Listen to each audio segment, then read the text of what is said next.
Hello students, I welcome you all to summer IAS. I hope आप सब बहुत खैरियत से हैं, अपना बहुत ध्यान रख रहे हैं एंड सिंसियरली आप अपने एग्जामिनेशन की प्रिपरेशंस में लगे हैं, जमकर मेहनत कर रहे हैं।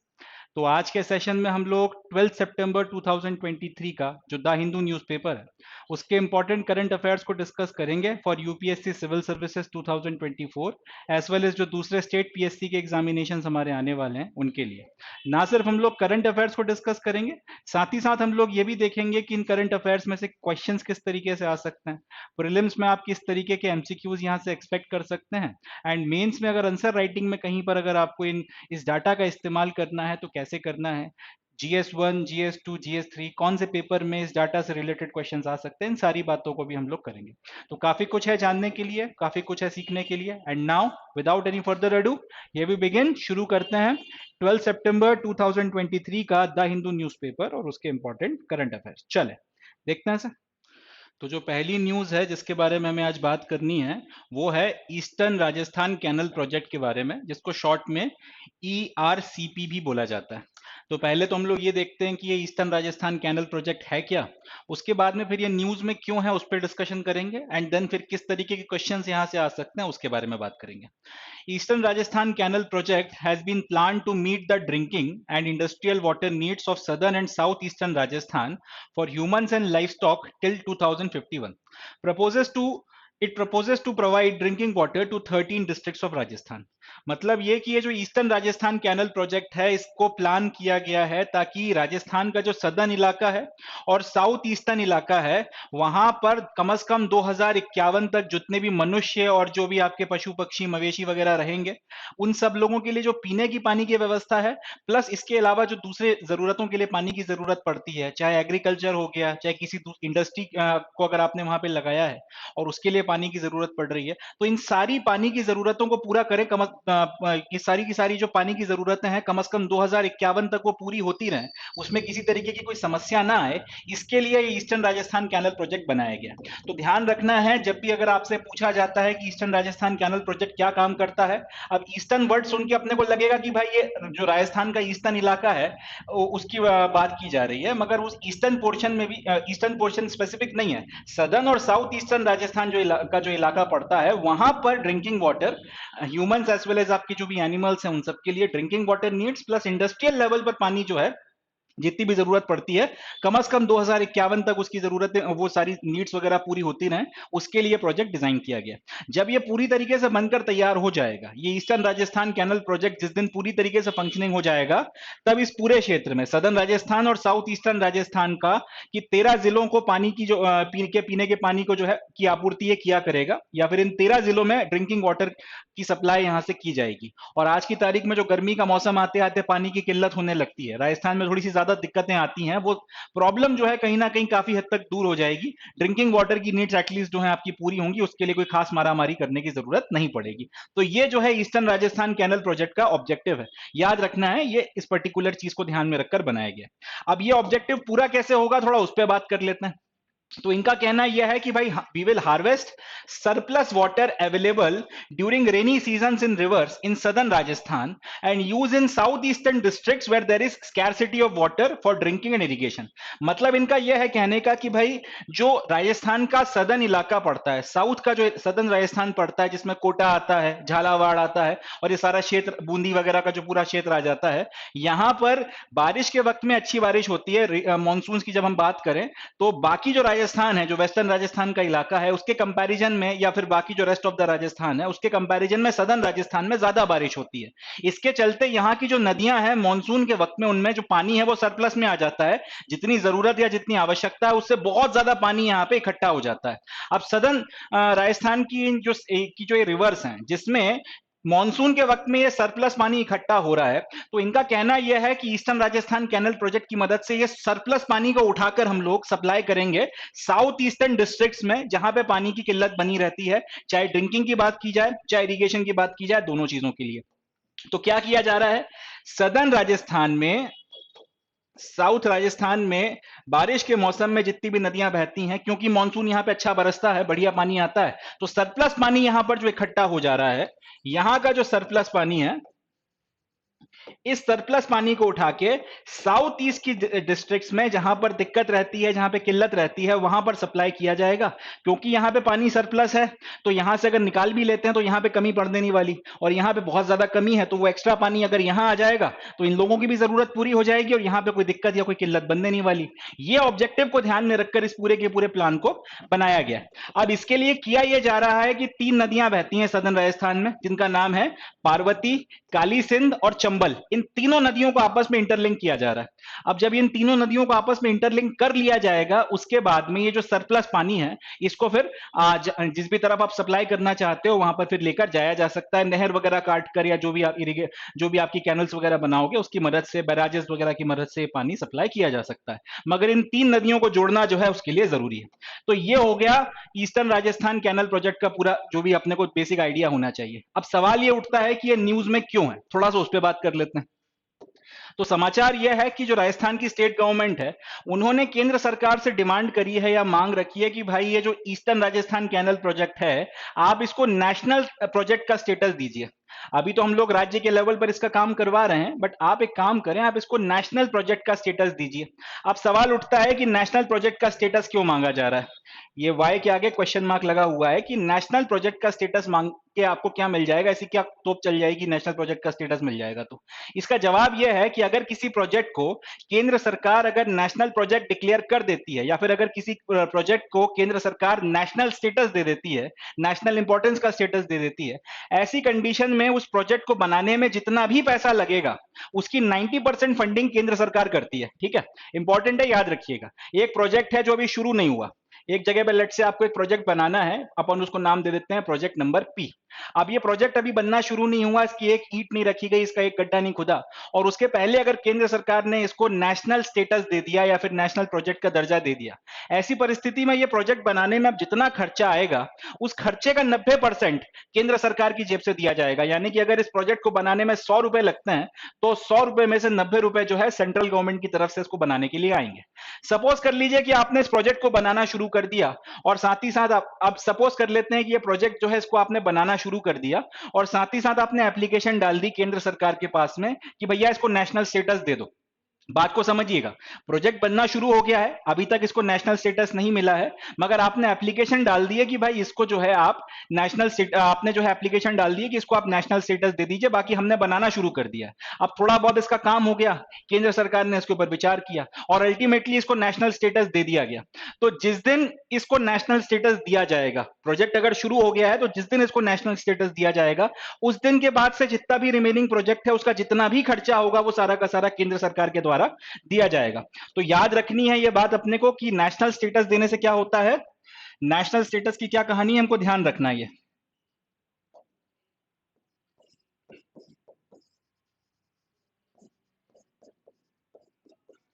अगर कोई प्रोजेक्ट है जो अभी शुरू नहीं हुआ है, यट टू स्टार्ट, याद रखिएगा, एक प्रोजेक्ट है जो यट टू स्टार्ट है, अभी शुरू नहीं हुआ है, और उसके पहले ही उसको नेशनल स्टेटस का दर्जा मिल गया, तो इसको बनाने में जो भी टोटल कॉस्ट आएगा उसको अपन लोग टीसी लिख देते हैं। इस टोटल कॉस्ट का 90% will be given by centre. तो एक तो ये हो गया। दूसरा क्या कहानी है कि अगर आपने कोई प्रोजेक्ट शुरू किया, अगर आपने कोई प्रोजेक्ट जो है उसको शुरू किया बनाना, उस पर आपने काम जो है वो शुरू कर दिया,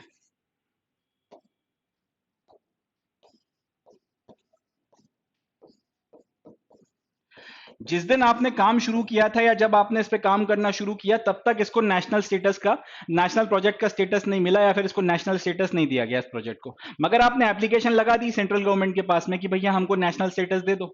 होते होते 2-3 महीने निकल गए और उसमें कुछ काम धंधा हो गया, इस प्रोजेक्ट में आपने कुछ काम कर लिया, और 2-3 महीने बाद, 1 साल बाद, आधा साल बाद, जितना भी वक्त है, उसके बाद अगर सेंट्रल गवर्नमेंट ने मान लिया आपकी बात और इसको नेशनल स्टेटस का जो स्टेटस है वो ग्रांट कर दिया, तो जिस दिन ये स्टेटस इस प्रोजेक्ट को ग्रांट हुआ है, उस दिन के बाद का जितना भी खर्चा आएगा इस स्टेटस को बनाने में, वो सारा का सारा कौन देगा, वो सेंट्रल गवर्नमेंट देगी। तो फिर रेस्ट ऑफ द एक्सपेंडिचर जो है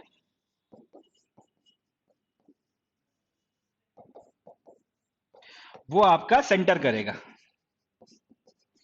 रेस्ट ऑफ द स्टेटस जो एक्सपेंडिचर है वो फिर सेंटर करेगा। तो अपने को याद रखना है, नेशनल प्रोजेक्ट जब भी किसी को दिया जाता है, अगर आपने शुरू करने के पहले ही दे दिया तो या फिर अगर प्रोसेस के वक्त में भी अगर आपने जैसे जो है इसको दे दिया, तो या तो केंद्र उसका 90% पैसा देता है उस पूरे पूरे के पूरे प्रोजेक्ट को बनाने के लिए, या फिर जितना भी जिस दिन आपको नेशनल स्टेटस दिया गया उसके बाद में जो भी रेस्ट ऑफ द पैसा है वो सारा का सारा आपको सेंट्रल के द्वारा दिया जाता है। अब अगर राजस्थान का ये जो ईस्टर्न राजस्थान कैनल प्रोजेक्ट है ये शुरू हो चुका है बनना, पूरा नहीं हुआ मगर बनना शुरू हो गया।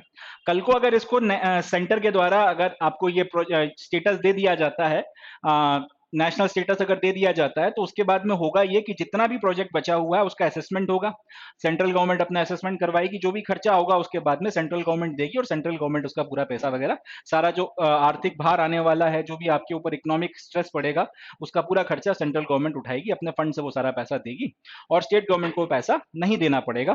तो ये कुछ बातें हैं जिसके चलते ये ईस्टर्न राजस्थान कैनल प्रोजेक्ट अभी न्यूज में बना हुआ है। अब ईस्टर्न राजस्थान कैनल प्रोजेक्ट के ऊपर जो सवाल बन सकते हैं उस पर हम लोग बात कर लेते हैं। पहला क्वेश्चन तो यूपीएससी में यही आ सकता है कि भाई ईस्टर्न राजस्थान कैनल प्रोजेक्ट जो है वो जो न्यूज में काफी वक्त से है, इस प्रोजेक्ट के ऑब्जेक्टिव्स या फिर इस प्रोजेक्ट के एम्स क्या हैं, आप ये बताइए। तो हमको याद रखना है इसके ऑब्जेक्टिव्स या एम क्या है। अगर ये लिखा हुआ आ गया कि सिर्फ ड्रिंकिंग वाटर सप्लाई की बात की गई है तो वो भी बात पूरी तरह सच नहीं है, और ये लिखा हुआ आ गया कि इंडस्ट्रियल नीड्स को पूरा करने के लिए बनाया जा रहा है तो वो भी बात पूरी सच नहीं है। हम ये प्रोजेक्ट ध्यान रखिएगा 2051 तक साउथ ईस्टर्न और सदर्न राजस्थान में रहने वाले लोगों जानवरों के ड्रिंकिंग वाटर नीड्स के लिए, साथ ही साथ इंडस्ट्रियल नीड्स को पूरा करने के लिए बनाया जा रहा है। दूसरा काम ये हो सकता है कि स्टेटमेंट जिसका तस सही सही दे दिया जाए मगर 2051 को 3051 कर दिया, 2051 को 2151 कर दिया जाए, या फिर 2051 को 61 कर दिया जाए, 2061 लिख दें, 2061 की जगह 2041 लिख दें। इस तरीके से नंबर में छेड़खानी की जा सकती है। तो अपने को तारीख भी, अपने को ये जो साल है याद रखना है क्या है। दूसरा क्वेश्चन ये बन सकता है कि ईस्टर्न राजस्थान जो ये प्रोजेक्ट है इसकी मदद से राजस्थान के कितने जिलों को जो है ड्रिंकिंग वाटर सप्लाई होगा। तो ये भी अपने को याद रखना है 13 जिलों को। यहाँ पे हो सकता है 13 की जगह 23 लिख दिया जाए, हो सकता है 13 की जगह 10 लिख दिया जाए। इस तरीके से नंबर के साथ में फजिंग कर कर स्टेटमेंट सही गलत किए जा सकते हैं, तो अपने को ध्यान रखना है, एमसीक्यू के पॉइंट ऑफ व्यू से खासतौर पर ध्यान रखना है। तीसरा ये बन सकता है कि भाई ईस्टर्न राजस्थान का जो प्रोजेक्ट है ये बेसिकली कर क्या रहा है, इसमें आप ये जो ड्रिंकिंग वाटर और बाकी सारी चीजों के लिए पानी इकट्ठा करोगे कहां से कहां लेकर जाओगे। तो भी ये भी याद रखना है कि एक जगह का सरप्लस पानी जो है दूसरी जगह सप्लाई हो रहा है। अगर ये लिखा हुआ आ जाए कि एक नदी का पानी दूसरी नदी में डाल रहे हैं, वो वाली बात पूरी तरह सच नहीं है। रेनी सीजन में जो पानी इकट्ठा होकर सरप्लस है उस सरप्लस वाटर को जो है सप्लाई किया जा रहा है।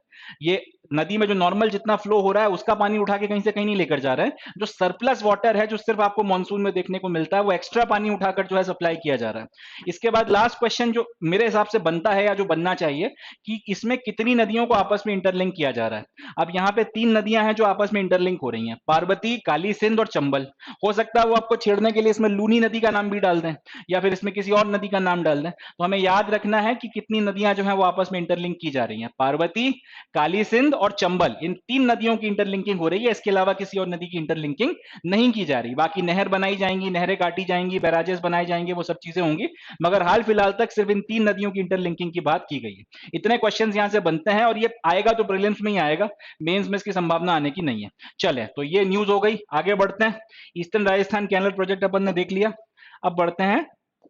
और साथ ही साथ हम लोगों ने ये भी देख लिया कि आपका ये नेशनल स्टेटस अगर किसी प्रोजेक्ट को मिलता है तो क्या होती है कहानी। इसमें भी एक क्वेश्चन बन सकता है कि अगर आपने किसी प्रोजेक्ट को नेशनल स्टेटस का दर्जा दिया है तो उसका क्या मायने होते हैं, उसके क्या मतलब होते हैं। 2 मतलब बनते हैं, वो भी अपन लोगों ने देख लिए हैं। या तो 90% पैसा देती है केंद्र सरकार, या फिर जिस दिन आपका स्टेटस ग्रांट किया उसके बाद का रेस्ट ऑफ जितना भी खर्चा है वो केंद्र सरकार उठाती है। चले, ये न्यूज पूरी हो गई, इसमें से जितने क्वेश्चन बन सकते थे देख लिए। अब इसके बाद वाली न्यूज की तरफ बढ़ते हैं, देखते हैं इसे। चलिए नेक्स्ट न्यूज की तरफ में बढ़ते हैं। Next news science and technology से रिलेटेड है।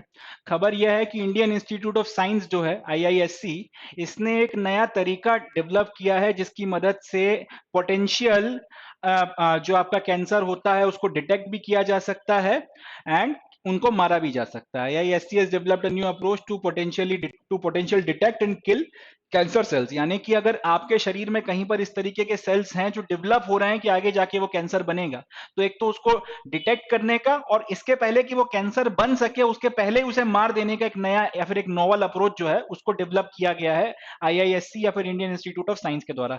अगर ये पूरी तरीके से कामयाब हो जाता है तो ये कैंसर का जो ट्रीटमेंट है उसको, उस पूरी की पूरी जो आपकी कैंसर को रिलेटेड जो लड़ाई है उसमें एक बहुत पाथ ब्रेकिंग डिस्कवरी साबित होने वाली है। इस पॉइंट ऑफ व्यू से ये खबर बहुत इंटरेस्टिंग है, बहुत इंपॉर्टेंट है। एंड इससे ज्यादा गर्व की बात हमारे लिए ये होगी कि हिंदुस्तानियों ने जो है अल्टीमेटली इस टेक्निक को खोजा है। तो इसमें इन्होंने किया यह है, scientist have created hybrid nano particles made of gold and copper sulphide which can kill cancer using heat and enable their detection using sound wave. तो आपने क्या किया है, नैनो पार्टिकल्स बनाए हैं। किस चीज के नैनो पार्टिकल्स बनाए हैं, गोल्ड के और कॉपर सल्फाइड को मिलाकर एक नैनो पार्टिकल्स को बनाया गया है। इनकी खासियत यह है कि ये हीट का इस्तेमाल करते हैं, ये नैनो पार्टिकल्स हीट एनर्जी का इस्तेमाल कर कर उन कैंसर सेल्स को मार सकते हैं जो आगे जाकर कैंसर कैंसर बनेंगे। अभी या तो पोटेंशियल वो डेवलप हो रहे हैं और आगे जाके वो कैंसर बन सकते हैं, या फिर अगर कैंसर सेल बन भी गए तो भी उनको जाके वो हीट का इस्तेमाल कर कर मार सकते हैं।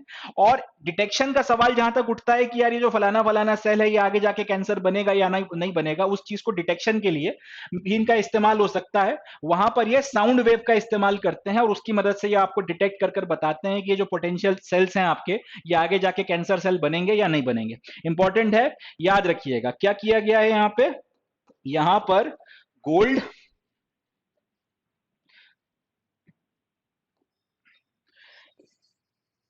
गोल्ड प्लस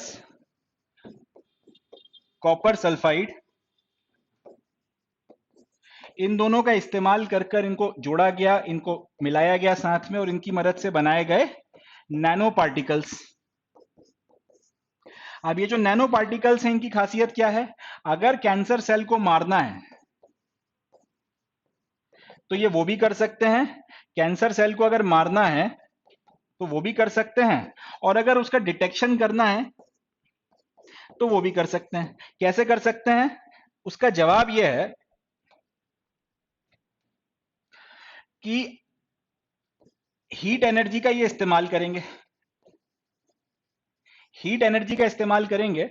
और हीट एनर्जी के इस्तेमाल की मदद से भी ये कैसे करेंगे वो मैं आपको आगे बताता हूं, मगर हीट एनर्जी का इस्तेमाल कर कर वो जो भी सेल है उसको खत्म कर देंगे, उसको मार देंगे और वो कैंसर नहीं बन पाएगा। और या फिर अगर बन गया है कैंसर तो उसको वहीं के वहीं खत्म कर देंगे, उसको आगे बढ़ने से रोक देंगे, वो आगे नहीं बढ़ पाएगा। दूसरा जो ये काम करेंगे, अगर लेट से अभी आपको पक्का नहीं पता कि सामने वाले को कैंसर है या नहीं, अगर पक्का पता चल गया कि कैंसर है और डिटेक्ट हो गया कि फलानी फलानी जगह पे कैंसर की जो है सेल्स या तो बन गए हैं या फिर कैंसर की गठानें पड़ना शुरू हो गई हैं, तब तो आप इसका इस्तेमाल करके हीट एनर्जी की मदद से इनको मार दो। अगर आपको भी पक्का नहीं पता कि कैंसर बना है कि नहीं बना, आपको भी शंका है, आप डिटेक्ट करना चाहते हो, तो उसके लिए फिर इन्हीं पार्टिकल्स का इस्तेमाल करो, अलग से कुछ और करने की जरूरत नहीं है। इन्हीं पार्टिकल्स का इस्तेमाल करो और ये साउंड एनर्जी का इस्तेमाल करेंगे। ठीक है, ये साउंड का इस्तेमाल करेंगे और उसकी मदद से डिटेक्ट कर लेंगे।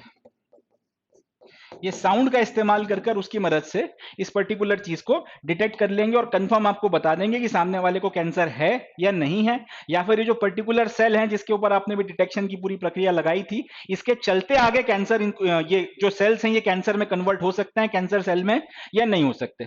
अब देखिए होता क्या है, अपन ने देख लिया कि साउंड वेव का इस्तेमाल कर डिटेक्शन हो जाएगा और हीट वेव का इस्तेमाल या हीट एनर्जी का इस्तेमाल कर आप मार दोगे, बट करोगे कैसे, उसका जवाब यह है कि जब भी आप इन पार्टिकल्स के ऊपर लाइट को शाइन करोगे, ये जो नैनो पार्टिकल्स हैं जो आपने गोल्ड प्लस कैल्शियम सल्फाइड की मदद से बनाए हैं, जब भी आप इनके ऊपर लाइट को शाइन करते हो, जब भी इनके ऊपर रोशनी को गिराया जाता है, तो ये उसमें से हीट एनर्जी को एब्जॉर्ब कर लेते हैं, या फिर यूं बोलूं कि वो लाइट को एब्जॉर्ब कर लेते हैं और लाइट को एब्जॉर्ब कर कर उससे हीट जनरेट करना शुरू करते हैं। अब ये जो हीट जनरेट होगी, इस हीट की मदद से आप कैंसर सेल्स को मारोगे। किया ये जाएगा कि आपको, आपने पहले डिटेक्ट कर लिया कि इस आदमी को कैंसर है और यहाँ यहाँ पे इसके कैंसर सेल्स हैं जो अभी फैल रहे हैं, तो आप वो नैनो पार्टिकल्स वहां पर रख दोगे या फिर वो नैनो पार्टिकल्स वहां पर आप ले जाके उन सेल्स के ऊपर चिपका दोगे। अब ये करने के बाद में आप उसके ऊपर लाइट गिराओगे, ऑब्वियस सी बात है, अच्छी खासी रेडिएशन की लाइट जो है आप उसके ऊपर गिराओगे। अब ये जो लाइट आप गिरा रहे हो, कैंसर सेल को तो इससे कोई फर्क पड़ेगा नहीं, मगर ये जो नैनो पार्टिकल उसके ऊपर चिपके हुए हैं वो सारी की सारी उस लाइट को एब्जॉर्ब कर लेंगे और उसकी मदद मदद से हीट एनर्जी जनरेट करना शुरू करेंगे। अब ये जो हीट एनर्जी जनरेट होगी नैनो पार्टिकल के द्वारा, नैनो पार्टिकल क्योंकि चिपका हुआ है आपका कैंसर सेल पे, तो फिर वो कैंसर सेल को जो है उस हीट एनर्जी की मदद से मार देगा। इस तरीके से आप जो है कैंसर सेल को फैलने से रोकोगे, कैंसर को अपनी बॉडी में फैलने से रोकोगे और उसको वक्त से पहले खत्म कर दोगे। आज की तारीख में जितनी प्रक्रियाएं की जा रही हैं कैंसर के इलाज के लिए, उन सब की अपेक्षा ये जो कंसेप्ट है या फिर जो थ्योरी है, ये गजब की इफेक्टिव है। ना आपको फिर उस तरीके की रेडिएशन से गुजरना पड़ेगा, ना वो बाल झड़ेंगे, 10 तरीके की जो कीमोथेरेपी होती है वो सारी चीजों से आप बच जाओगे अगर ये चीज एकदम प्रैक्टिकली सही तरीके से फिजिबल हो जाती है। अभी इसकी थ्योरी जो है वो पूरी सही जो है साबित हुई है, एक्सपेरिमेंटल ऑब्जर्वेशंस भी सही साबित हुए हैं, मगर अब प्रैक्टिकल जब इसके टेस्टिंग शुरू होती है तब देखा जाएगा कि ये कितना इफेक्टिव है कितना इफेक्टिव नहीं। मगर थ्योरी या फिर जो लॉजिक है वो कुछ इसी तरीके से है और इस पर्टिकुलर बेसिस पर ये काम करेगा। Currently we need CT and MRI scans to decipher images of cancer cell. आज की तारीख में हम अगर हमको ये पता करना है कि किसी पर्टिकुलर जगह पे ये जो सेल है वो कैंसर सेल है या नहीं है, या फिर ये आगे कैंसर सेल बन सकते हैं या नहीं बन सकते, तो उसके लिए आज की तारीख में हम लोग इस्तेमाल करते हैं सीटी स्कैन का या एमआरआई का। एमआरआई का फुल फॉर्म होता है मैग्नेटिक रेजोनेंस इमेजिंग, या सीटी का होता है कंप्यूटेड टोमोग्राफी। तो कंप्यूटेड टोमोग्राफी जिसको सीटी स्कैन भी बोलते हैं या फिर मैग्नेटिक रेजोनेंस इमेजिंग जिसको एमआरआई भी बोला जाता है, एमआरआई स्कैन बोलते हैं, इनकी मदद से आज की तारीख में हम लोगों को जो इमेजेस मिलती हैं कैंसर सेल की, उनको फिर हम लोग देखते हैं और उसके बाद फिर हम डिसाइड करते हैं कैंसर है या नहीं, और अगर ये कैंसर है तो फिर किस खतरनाक लेवल का कैंसर है, स्टेज 1 पे है, स्टेज 2 पर है, या कौन सी स्टेज पर है। But photo acoustic property of nano particles allow them to absorb light and generate ultrasound waves which can be used to detect cancer cells with high contrast once the particle reach them. तो यहां पर अब ये जो पूरा का पूरा process करते हो, सीटी स्कैन के थ्रू करो या एमआरआई के थ्रू करो, जो आपको इमेजेस मिलती हैं वो कुछ इस तरीके की मिलती हैं। देखो इस तरीके से आपको जो है इमेज देखने को मिलेगी। अब यहां पर ये जो लाल कलर से दिख रहा है तो इससे समझ में आ गया कि इस स्कैन में कि भाई यहां पे कैंसर सेल है। इसी तरह से यहां पर जब अपन ने इसका स्कैन किया तो ये जो आपको दिख रहा है पोर्शन यहां दिख गया कि ये कैंसर सेल है। बाकी जगहों पे कैंसर सेल है मगर ये भी खतरनाक स्टेजेस में नहीं पहुंचा है। ये करने के लिए इन फैंसी मशीनों का इस्तेमाल करना है। एमआरआई के लिए इतनी खतरनाक मशीन लगा रखी है, सीटी स्कैन के लिए ऐसी मशीन लगा रखी है। इसकी जगह पर अगर ये नैनो पार्टिकल्स का इस्तेमाल शुरू हो जाए तो क्योंकि इसमें फोटो एकॉस्टिक प्रॉपर्टी है, यानी कि ये लाइट को एब्जॉर्ब कर उसके मदद से जो है हीट जनरेट कर रहे हैं और उस हीट से फिर को भी जो है कई सारी डिफरेंट फॉर्म ऑफ एनर्जीज में कन्वर्ट किया जा सकता है। तो उसके चलते होता यह है कि नैनो पार्टिकल्स एब्जॉर्ब कर लेते हैं लाइट को और अल्ट्रासाउंड वेव जनरेट करते हैं। एक तो यह है कि हीट एनर्जी जनरेट करेंगे और उसकी मदद से वो खत्म ही कर देंगे सेल को। दूसरा यह है कि फोटो एकॉस्टिक प्रॉपर्टी के चलते आपने इसके ऊपर लाइट जैसे ही गिराई तो उस लाइट को एब्जॉर्ब करेंगे। हीट जनरेशन के साथ साथ ये अल्ट्रासाउंड वेव्स भी जनरेट करते हैं। इन अल्ट्रासाउंड वेव्स को फिर आप डिटेक्ट कर लो और इसकी मदद से फिर आपको जो इमेजेस मिलेंगी वो इमेजेस इन पर्टिकुलर इमेजेस से ज्यादा क्लियर होंगी। जैसे यहां पर जो इमेज आपको देखने को मिल रही है इसमें फिर भी एक चांसेस है कि आप उसको 1% आपका मार्जिन एरर रहता है कि यार ये सच में कैंसर है या नहीं है, कुछ मतलब कहीं पे कोई दिक्कत तो नहीं रह गई, और क्रॉस चेक करने के लिए फिर आप बार बार सीटी स्कैन वगैरह करते हो, उससे बचा जा सकता है। इसकी अपेक्षा ये नैनो पार्टिकल्स की मदद से ये जो आपका जो अल्ट्रासाउंड वेव जनरेट होंगी और उसकी मदद से फिर जो इमेजेस निकल कर आएंगी वो ज्यादा क्लियर इमेजेस होंगी, ज्यादा साफ इमेजेस होंगी। उसमें जो आपका एरर का मार्जिन है और ज्यादा कम हो जाएगा और क्लियर आपको देखेगी पिक्चर उस सेल के ऊपर कि वो कैंसर सेल है या नहीं। आपका जो मैग्निफिकेशन है वो पूरा का पूरा काफी ज्यादा बढ़ जाएगा एक बार जब ये हाई कॉन्ट्रास्ट की जो इमेजेस आपको मिलेंगी। इससे आप ज्यादा बेहतर तरीके से डायग्नोज कर पाओगे और उसके बाद में जब ज्यादा बेहतर तरीके से जल्दी डायग्नोज कर लोगे कि ये कैंसर है या नहीं, और अगर कैंसर है तो कौन से स्टेज का कैंसर है, तो अकॉर्डिंगली फिर आप उसके हिसाब से अपना इलाज चालू कर सकते हो। और नैनो पार्टिकल्स का इस्तेमाल कर हो सकता है एक दिन ऐसा भी आ जाए कि कैंसर जो है ये जिस तरीके की परेशानियां आज की तारीख में क्रिएट कर देता है, ठीक होने में इतना नाटक हो जाता है, शायद इतनी इस तरीके की खतरनाक बीमारी ना रह जाए। हो सकता है इसका इलाज जल्दी हो सके, जितना वक्त आज की तारीख में लग रहा है उसकी अपेक्षा मरीज ज्यादा जल्दी रिकवर कर जाए। ये सारी चीजें भी जो है पॉसिबल है अगर ये टेक्नोलॉजी आगे जाकर काम कर जाती है, मगर फिलहाल ये शुरुआती स्टेजेस में है और इसकी जो प्रॉपर्टी है ये बहुत काम की है। अब यहां से जो सवाल बनेगा वो प्रीलिम्स में ही आएगा, मेंस में इसकी संभावना कम है।